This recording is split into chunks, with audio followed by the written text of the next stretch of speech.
नमस्कार भक्तों, जय श्री राम। स्वागत है आप सभी का अपने YouTube चैनल में। आज की वीडियो में आप लोग श्री रामचरितमानस यानी कि रामायण से संबंधित जानकारी प्राप्त करेंगे।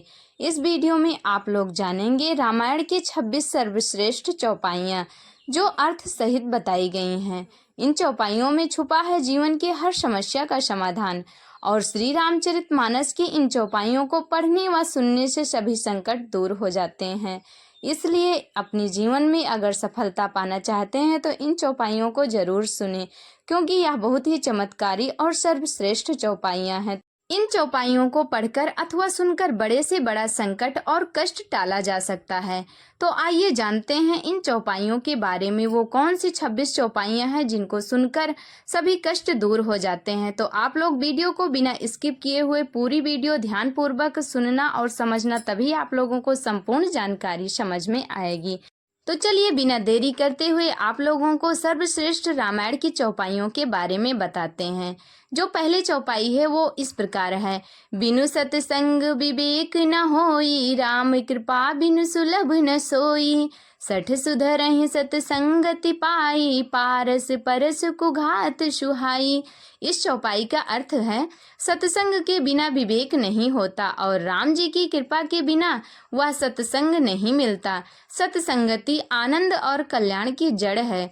दुष्ट भी सत्संगति पाकर सुधर जाते हैं। जैसे पारस के स्पर्श से लोहा सुंदर सोना बन जाता है, उसी प्रकार दुष्ट भी सुधर जाते हैं। आइए अब बढ़ते हैं दूसरी चौपाई की ओर। दूसरी चौपाई है, जा पर कृपा राम की होई, ता पर कृपा करहि सब कोई। जिनके कपट दंभ नहीं माया, तिनके हृदय बसहु रघुराया। इस चौपाई का अर्थ है, जिन पर राम की कृपा होती है उन्हें कोई सांसारिक दुख छू तक नहीं सकता। परमात्मा जिस पर कृपा करते हैं उस पर तो सभी की कृपा अपने आप होने लगती है, और जिनके अंदर कपट, दंभ, पाखंड और माया नहीं होती, उन्हीं के हृदय में रघुपति बसते हैं, अर्थात उन्हीं पर प्रभु श्री रामचंद्र की कृपा भी होती है। इस चौपाई में प्रभु श्री रामचंद्र की कृपा भी बताई गई है। तीसरी चौपाई की ओर बढ़ते हैं, जो इस प्रकार से है। कहूँ तात अस मोर प्रणामा, सब प्रकार प्रभु पूरन कामा। दीन दयाल बिरुद संभारी, हरहु नाथ मम संकट भारी।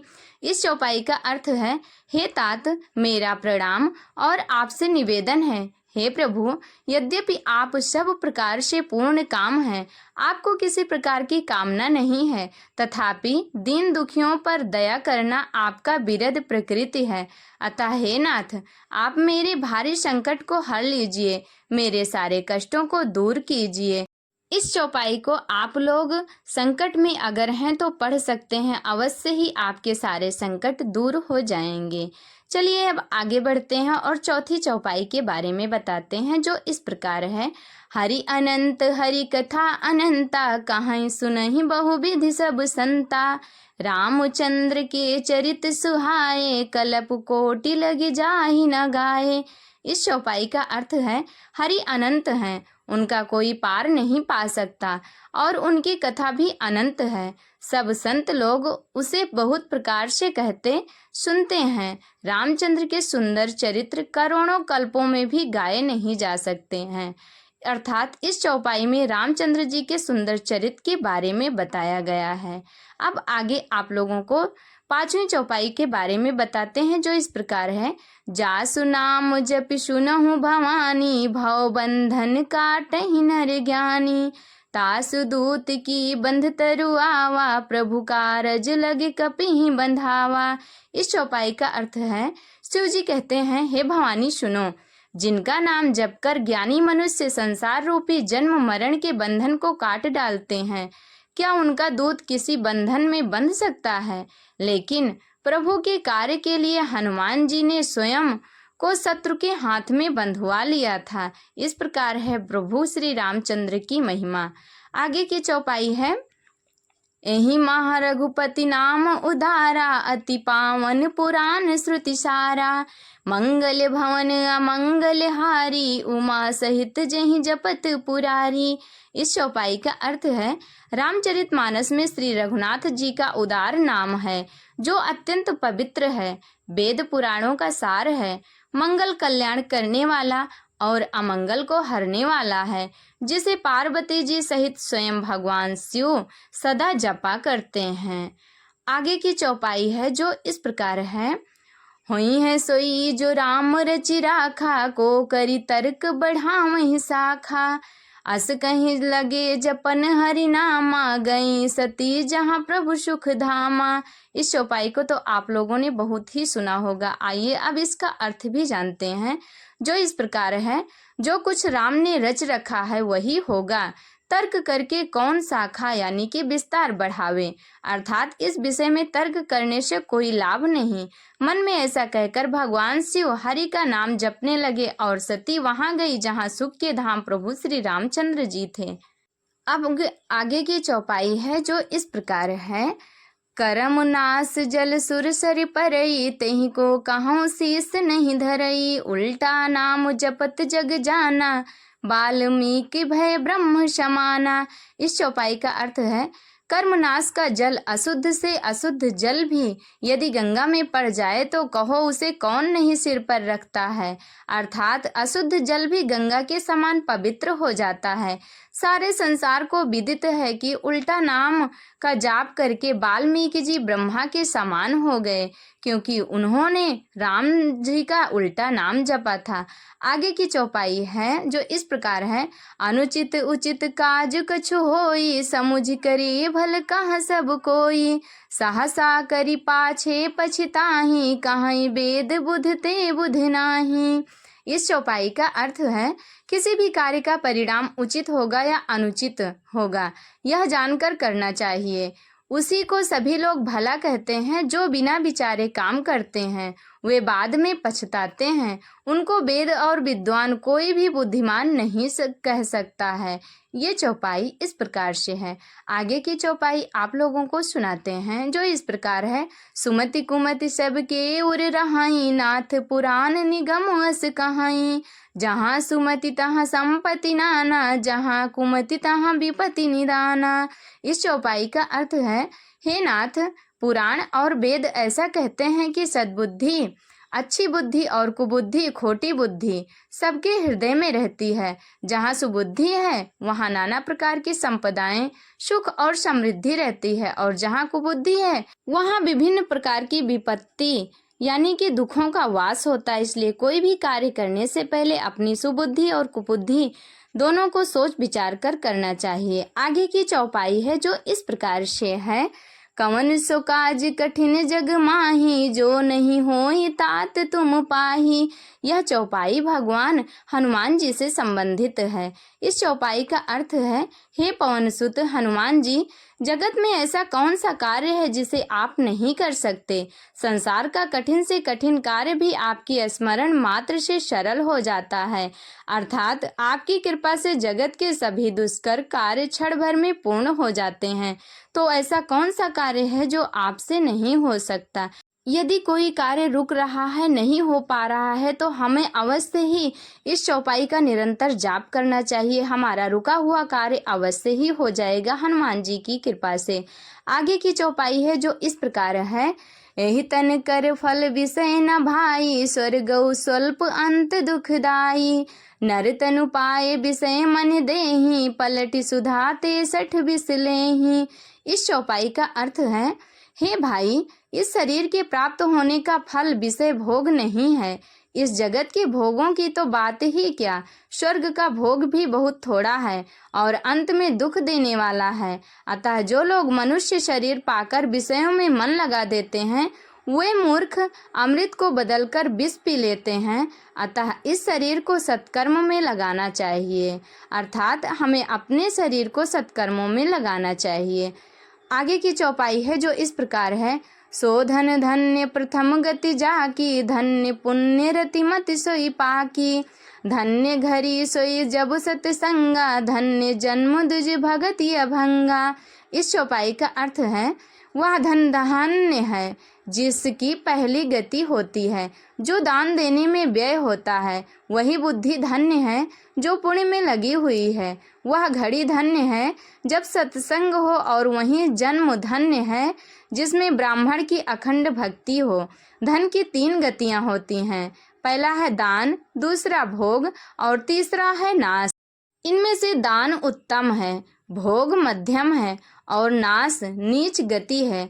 जो पुरुष न दान करता है न भोगता है, उसे धन की तीसरी गति कभी नहीं होती है। इसलिए हमें हमेशा धन को अच्छे कार्यों में खर्च करना चाहिए। आगे की चौपाई है जो बहुत ही सर्वश्रेष्ठ है, जो इस प्रकार है। हृदय विचारति बारहि बारा, कवन भांति लंकापति मारा। अति सुकुमार जुगल मम बारे, निशाचर सुभट महाबल भारे। इस चौपाई का अर्थ है जब श्री रामचंद्र जी रावण का वध करके वापस अयोध्या लौटते हैं, तब माता कौशल्या अपने हृदय में बार बार यह विचार कर रही हैं कि इन्होंने रावण को कैसे मारा होगा। मेरे दोनों बालक तो अत्यंत सुकुमार हैं और राक्षस योद्धा तो महाबलवान थे। इस सब के अतिरिक्त लक्ष्मण और सीता सहित प्रभु राम जी को देखकर मन ही मन परमानंद में मगन हो रही हैं, और कौशल्या माता यही विचार कर रही हैं अपने पुत्र के लिए। आगे की चौपाई है जो इस प्रकार से है। गुरु बिनि भाव निधि तरह न कोई, जो बिरंचि शंकर सम होई। इस चौपाई का अर्थ है गुरु के बिना कोई भी भवसागर पार नहीं कर सकता, चाहे वह ब्रह्मा जी और शंकर जी के समान ही क्यों ना हो। गुरु का हमारे जीवन में बहुत बड़ा महत्व है। गुरु के बिना ज्ञान की प्राप्ति संभव नहीं है और बिना ज्ञान के परमात्मा की प्राप्ति नहीं हो सकती। आगे की चौपाई है जो इस प्रकार है। भक्तिहीन गुण सब सुख कैसे, लवड़ बिना बहु व्यंजन जैसे। भक्तिहीन सुख कौने काजा, अस विचारी बोलो गजराजा। इस चौपाई का अर्थ है भक्ति के बिना गुण और सब सुख ऐसे फीके हैं जैसे नमक के बिना विभिन्न प्रकार के व्यंजन फीके हैं। भजन विहीन सुख किस काम का, यह विचार कर पक्षीराज कागभूसुंडी जी बोले, यदि आप मुझ पर प्रसन्न हो तो हे शरणागतों के हितकारी, कृपा के सागर और सुख के धाम, कृपा करके मुझे अपनी भक्ति प्रदान कीजिए। इस प्रकार से कागभूसुंडी ने इस चौपाई में कहा है। आगे की चौपाई है जो इस प्रकार है। एक पिता के विपुल कुमारा, होहि पृथक गुणशील अचारा। को पंडित को तापस ज्ञाता, को धनवंत वीर को दाता। इस चौपाई का अर्थ है प्रभु श्री रामचंद्र जी बोले, एक ही पिता के बहुत से पुत्र होते हैं, परंतु गुण और शील तथा आचरण में भिन्न भिन्न होते हैं। उनमें कोई पंडित होता है, कोई तपस्वी होता है, कोई ज्ञानी होता है तो कोई धनवान होता है, और कोई वीर तो कोई दानी होता है। इस प्रकार से सब पुत्र अलग अलग समान होते हैं। आगे की चौपाई है जो इस प्रकार है। को सर्वज्ञ धर्मरत कोई, सब पर पितहि प्रीत सम होई। को पितु भक्त बचन मन कर्मा, सपने हूँ जान न दूसर धर्मा। इस चौपाई का अर्थ है कोई सर्वज्ञ और कोई धर्म में तत्पर होता है, परंतु पिता की प्रीति सब पर समान होती है। यदि कोई पुत्र मन वचन और कर्म से पिता का भक्त है और वह दूसरा धर्म स्वप्न में भी नहीं जानता, तो वह पुत्र धन्य होता है। इस प्रकार से इस चौपाई में बताया गया है। आगे की चौपाई है जो इस प्रकार से है, जो बहुत ही महत्वपूर्ण है। सो सूत प्रिय पितु प्राण समाना, यद्यपि सो सब भांति अज्ञाना। यही विधि जीव चराचर जेते, त्रिजग देव नर असुर समेते। इस चौपाई का अर्थ है वह पुत्र पिता को प्राणों के समान प्रिय होता है, भले ही वह सब तरह से मूर्ख ही क्यों ना हो। प्रभु श्री रामचंद्र जी कह रहे हैं, ठीक इसी प्रकार से तीनों लोकों में देवता, मनुष्य और दैत्यों के सहित जड़ चेतन जितने भी जीव हैं, उन सभी पर मेरी बराबर कृपा बनी रहती है। आगे की चौपाई है जो इस प्रकार से है। अखिल विश्व यह मम उपजाया, सब पर मोहि बराबर दाया। तीन माह जो परिहरि मद माया, भजहि मोहि मन बचन अरुकाया। आइए अब इस चौपाई का अर्थ भी जानते हैं। इसका अर्थ है, यह अखिल संसार मेरा उत्पन्न किया हुआ है और सब पर मेरी बराबर दया रहती है। सभी पर मैं अपनी दया बराबर रखता हूँ। उनमें जो भी जीव अभिमान और माया छोड़कर मन, वचन और शरीर से मुझे भजते हैं, वे सेवक मुझे प्राणों के समान प्यारे होते हैं। आगे की चौपाई जो इस प्रकार से है। नहीं दरिद्र सम दुख जग माही, संत मिलन सम सुख कछु नाहि। पर उपकार बचन मन काया, संत सहज स्वभाव खगराया। इस चौपाई का अर्थ है, संसार में दरिद्रता के समान कोई दूसरा दुख नहीं है। संत समागम, संतों से मिलन के समान कोई सुख भी नहीं है। हे पक्षीराज, वचन, मन और शरीर से परोपकार करना संतों का यह स्वभाव है। आइए अब आगे की चौपाई जानते हैं जो इस प्रकार से है। संत सहाय दुख परहित लागी, पर दुख हेतु असंत अभागी। भूर्ज तरु सम संत कृपाला, परहित नीति यह विपति विशाला। इस चौपाई का अर्थ है, संत दूसरों की भलाई के लिए दुख सहते हैं। अभागे दुर्जन दूसरों को दुख देने के लिए स्वयं कष्ट सहते हैं। संत जन भोजपत्र के समान हैं, जो दूसरों के कल्याण के लिए नित्य विपत्ति सहते हैं। और दुष्ट जन पराई संपत्ति नाश करने हेतु स्वयं नष्ट हो जाते हैं। जैसे ओले खेतों को नाश करके स्वयं नष्ट हो जाते हैं, दुष्ट जन स्वयं इसी प्रकार से भी नष्ट हो जाते हैं। आगे की चौपाई है जो इस प्रकार से है। श्याम गात राजीव बिलोचन, दीन बंधु प्रणतारित मोचन। अनुज जान की सहित निरंतर, बसहु राम नृप ममोर अंदर। इस चौपाई का अर्थ है, तुलसीदास जी कहते हैं कि हे श्री रामचंद्र जी, आप श्यामल शरीर, कमल के समान नेत्र वाले दीन बंधु और संकट को हरने वाले हैं। हे राजा रामचंद्र जी, आप निरंतर लक्ष्मण और सीता सहित मेरे हृदय में निवास कीजिए और मुझे अपनी भक्ति प्रदान कीजिए। आगे की चौपाई जानते हैं जो इस प्रकार से है, जो बहुत ही महत्वपूर्ण है। यह चौपाई है। धन्य देश सो जहाँ सुर सरी, धन्य नारी पतिव्रत अनुसारी। धन्य सो भूप नीति जो करई, धन्य सो द्विज निज धर्म न टरई। इस चौपाई का अर्थ है जो इस प्रकार है। वह देश धन्य है जहाँ गंगा जी बहती हैं। वह स्त्री धन्य है जो पतिव्रत धर्म का पालन करती है। वह राजा धन्य है जो न्याय करता है। और वह ब्राह्मण भी धन्य है जो अपने धर्म से नहीं डिगता, वो अपना धर्म निभाता रहता है। ऐसे लोग दुनिया में सबसे ही ज्यादा धर्मशील और धर्मपरायण है। आगे की चौपाई है जो इस प्रकार है। अगुड़ सगुड़ गुड़ मंदिर सुंदर, भ्रमतम प्रबल प्रताप दिवाकर। काम क्रोध मद गज पंचानन, बसहु निरंतर जन मन कानन। इस चौपाई का अर्थ है, तुलसीदास जी कहते हैं कि हे गुणों के मंदिर, आप सगुण और निर्गुण दोनों हैं। आपका प्रबल प्रताप सूर्य के प्रकाश के समान काम, क्रोध, मद और अज्ञान रूपी अंधकार का नाश करने वाले हैं। आप सर्वदा ही अपने भक्त जनों के मन रूपी वन में निवास करते हैं। आगे की चौपाई है जो इस प्रकार से है। मोह मूल बहुसूल प्रद, त्यागहु तुम अभिमान। भजहु राम रघुनायक, कृपा सिंधु भगवान। यह चौपाई नहीं, यह दोहा है। इस दोहे का अर्थ है, मोह ही जिनका मूल है, ऐसे अज्ञान जनित बहुत पीड़ा देने वाले तम रूप अभिमान का त्याग कर दो और रघुकुल के स्वामी, कृपा के समुद्र भगवान श्री रामचंद्र जी का भजन करो। इस चौपाई का यही अर्थ है। अर्थात हमें भगवान श्री रामचंद्र जी का भजन ही करते रहना चाहिए। इसी में हम सभी भक्तों की भलाई है। रामायण में ऐसी बहुत सारी चौपाइयाँ हैं जिनमें बताया गया है कष्टों का निवारण। यदि आप संपूर्ण रामायण पढ़ लेते हैं और अगर अर्थ सहित आप लोग समझ लेते हैं तो अवश्य ही आप लोगों के जीवन का सारा रहस्य इसी रामचरितमानस में मिल जाएगा। श्री रामचरितमानस में हर समस्या का समाधान है, इसलिए हमें श्री रामचरितमानस अवश्य ही पढ़नी चाहिए।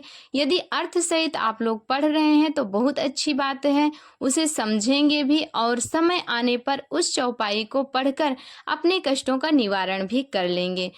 यदि आप श्री रामचरितमानस को अर्थ सहित पढ़ रहे हैं तो अवश्य ही आप लोगों को पता चल जाएगा कि कौन सी चौपाई कौन से कार्य के लिए हमें पढ़ना अथवा सुनना चाहिए। इसलिए आप लोग रामायण को अर्थ सहित पढ़ें और अपने कष्टों का समस्त निवारण करें। तो चलिए भक्तों, चलते हैं। हमारे साथ जुड़े रहने के लिए धन्यवाद।